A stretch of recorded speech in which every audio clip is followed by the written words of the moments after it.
안녕하셨어요? 지혜로운 정약사입니다.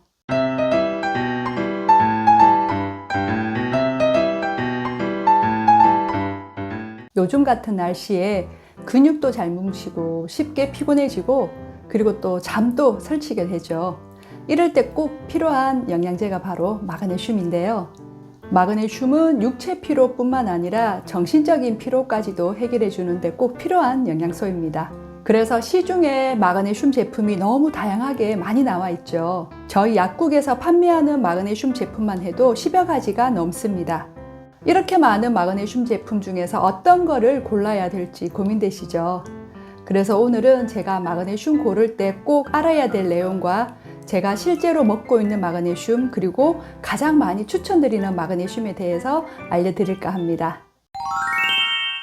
성인의 마그네슘 하루 섭취 권장량은 300에서 400mg 정도 되는데요. 실제로 섭취하고 있는 양은 100mg도 안 된다고 해요. 그래서 마그네슘 부족으로 나타나는 증상들이 굉장히 많습니다. 가장 대표적인 것이 눈떨림이나 근육 경련이고요. 그리고 쥐가 나는 증상들이죠. 그 외에도 생리통이나 두통, 그리고 불면이나 가슴 두근거림, 불안증, 그리고 골다공증, 변비, 부정맥이나 협심증과 같은 심혈관 질환도 마그네슘 부족과 연관이 있습니다. 마그네슘 부족으로 나타나는 증상들은 지난번에 영상을 참고로 보시면 되고요.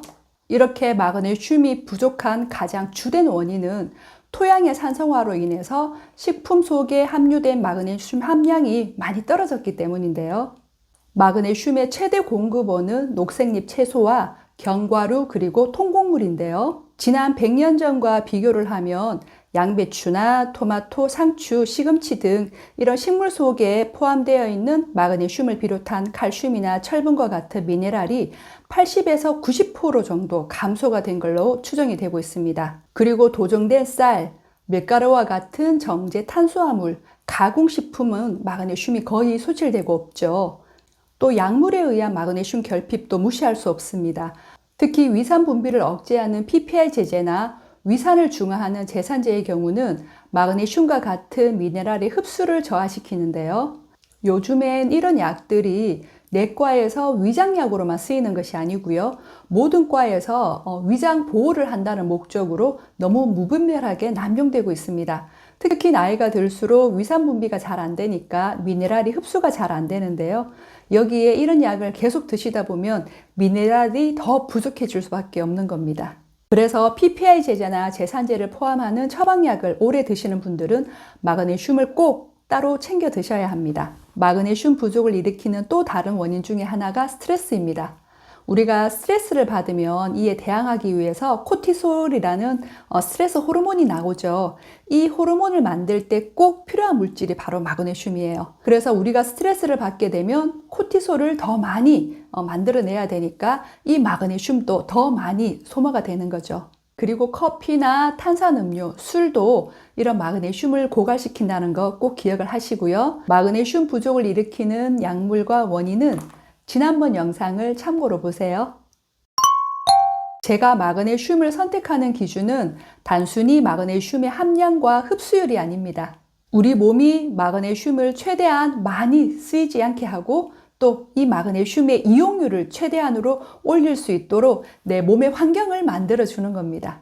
단순히 물질적인 면으로만 보고 마그네슘의 함량이나 흡수율을 따지면 안 된다는 거예요.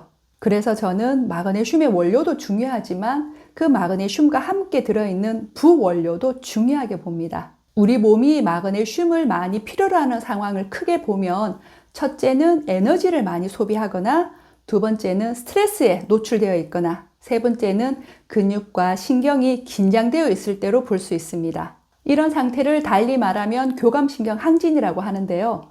교감신경 항진은 우리의 몸과 마음이 스트레스로 인해서 긴장하고 흥분되어서 열을 받은 상태를 말합니다.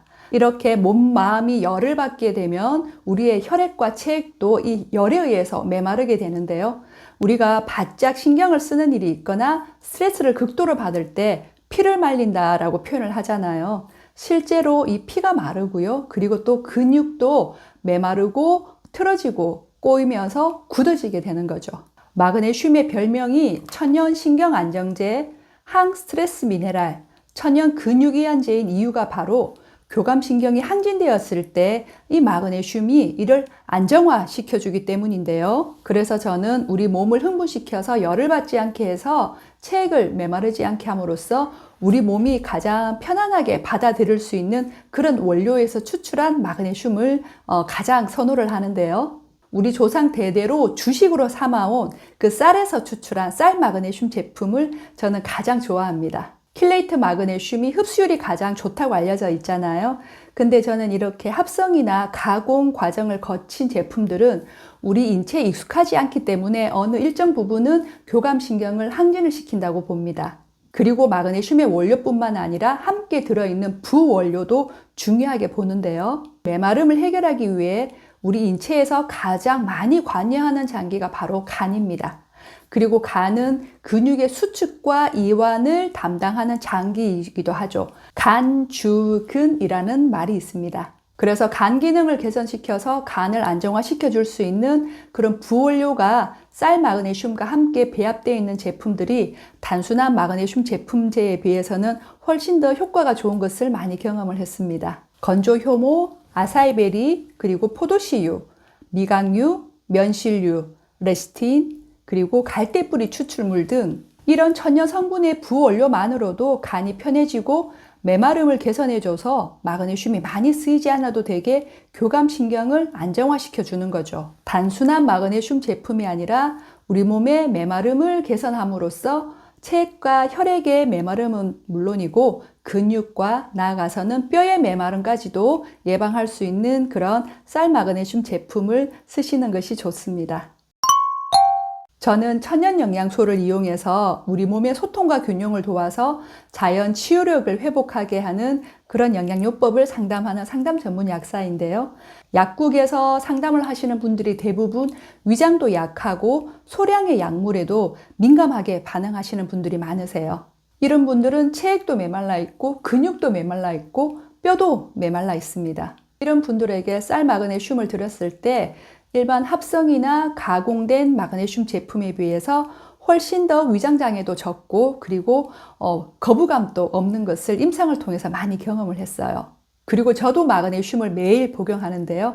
제가 먹는 제품은 이 제품이에요. 마그네슘 함량이 150mg으로 시중의 마그네슘이 대부분 300mg 이상인 것에 비하면 절반도 안 되죠. 이렇게 적은 양으로도 효과가 있는 이유가 바로 교감신경을 안정화해서 우리 몸이 마그네슘을 덜 필요로 하게끔 구성하였기에 가능한 거죠. 이 제품 외에도 메마름을 개선하는 쌀 마그네슘 제품들이 있는데요. 약국 전용 제품으로 가까운 약국에서 쉽게 구입하실 수가 있습니다. 비타민을 비롯한 영양제들을 보면 함량을 최대로 올렸다, 그리고 흡수율을 극대화시켰다 하면서 끊임없이 고함량, 고흡수율 제품들이 쏟아져 나오고 있습니다. 이런 고함량, 고흡수율 제품들이 오랜 임상 경험도 없는 상태에서 과연 계속 이렇게 먹는 것이 우리 몸의 입장에서는 이게 안정적일까? 저는 사실 의문이 들거든요. 가능하면 오랜 기간 음식에서 만들어낸 영양제가 우리 몸이 가장 좋아하지 않을까요? 저의 임상 경험을 바탕으로 해서 마그네슘을 선택할 때 도움이 되셨으면 하는 마음으로 오늘 영상을 준비했고요.